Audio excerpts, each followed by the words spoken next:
இப்போ நான் சொல்ல போகிற கதை சிவனோட ஒரு வகையான திருவிளையாடல். வாங்க டைரெக்டாக நம்ம கதைக்குள்ளே போயிடலாம். ஒரு ஊரில் கணவன் மனைவி வாழ்ந்து வராங்க. அவங்களுக்கு ஒரு பொண்ணு.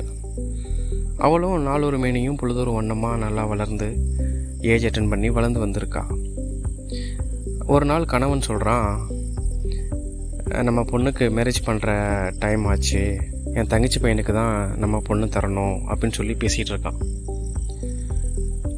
அவளோட மனைவியும் தன்னோட தம்பிக்கு தான் தரணும்னு சொல்லிட்டு அவள் பக்கத்து நாயத்தை பேசிகிட்டு இருக்கா. இப்படியே குடும்பத்தில் டே பை டே சண்டை போயிட்டுருக்கு. இப்படி இருக்கிறப்ப அந்த ஊர் நந்தவனத்தில் ஒரு முனிவர் தவம் பண்ணிகிட்ருக்காரு.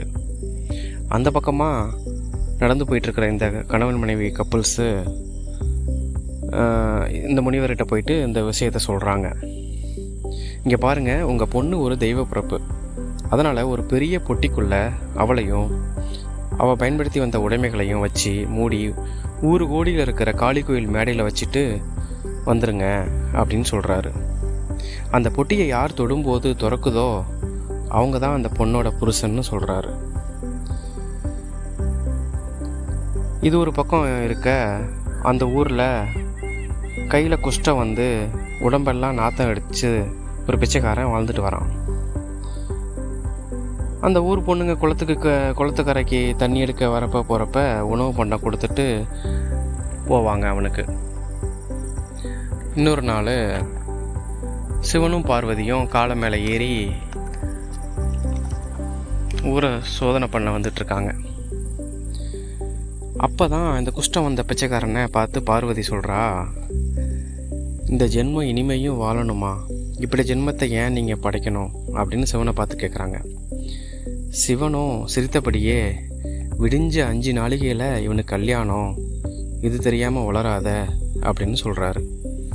அது எப்படின்னு பார்வதி கேட்கும்போது அப்படியே வாக்குவாதம் முத்தி போகுது.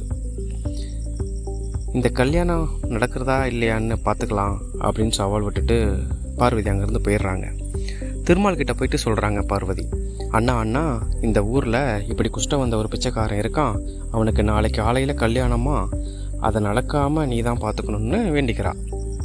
திருமாலும் தன் கருட பகவானை கூப்பிட்டு, இந்த ஊரில் ஒரு குஷ்டம் வந்த பிச்சைக்காரன் இருக்கானா, அவனை நாளைக்கு கல்யாணமா, அதனால் அவனை எங்கேயாவது தூக்கிட்டு போயிட்டு போட்டுடு அப்படின்னு சொல்கிறாரு திருமால்.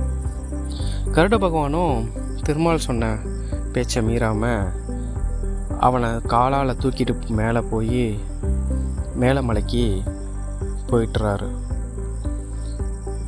அந்த பிச்சைக்காரனுக்கு ரொம்ப வருத்தமாக போச்சு. அன்ன ஆகாரம் ஒன்றும் கிடைக்காம போயிடுச்சேன்னு. நான் செவனேன்னு தானே இருந்தேன், இங்கே கொண்டு வந்து போட்டிருக்கியே, இனிமேல் நான் எப்படி சாப்பிட்றது அப்படின்னு கேட்குறான் கருட பகவான்கிட்ட. கருட பகவானும் யோசித்து, அடடா இவனுக்கு சாப்பிட ஏதாச்சும் தரணுமே அப்படின்னு சொல்லிட்டு சாப்பாடு தேட போயிருக்கு. அந்த சமயத்தில் 56 தேசத்தோட ராஜாக்களும் அந்த பொட்டிக்குள்ளே இருக்கிற பொண்ணை கல்யாணம் பண்ணணும்னு ஆசைப்பட்டு பொட்டியை திறந்து பார்க்குறாங்க. தொட்டு பார்க்குறாங்க, திறக்கலை, ஏமாந்து போகிறாங்க. கருட பகவானும் இதை பார்த்துட்டே இருந்துட்டு, அடடா பொட்டிக்குள்ளே ஏதோ உணவு பண்ண இருக்குது போல் அப்படின்னு நினச்சி அந்த பொட்டியை தூக்கிட்டு அந்த பிச்சைக்காரங்கிட்ட கொடுக்குது. அவனும் பசியில் ரொம்ப ஆசையாக பொட்டியை தொடுறான். உடனே பொட்டிக்குள்ளேருந்து அந்த பொண்ணு எழுந்திருக்கிறான். ஏஞ்சி அவன் கழுத்தில் மாலையை போடுறான். அப்போ தான் பார்வதி சிவனை பார்த்து தன்னோட தோல்வியை ஒப்புக்கிறான். சிவனும் பார்வதியும் அவங்க முன்னாடி காட்சி கொடுக்குறாங்க. அந்த 2 பேருக்கும் ஆசீர்வாதம் பண்ணி வாழ்த்துறாங்க.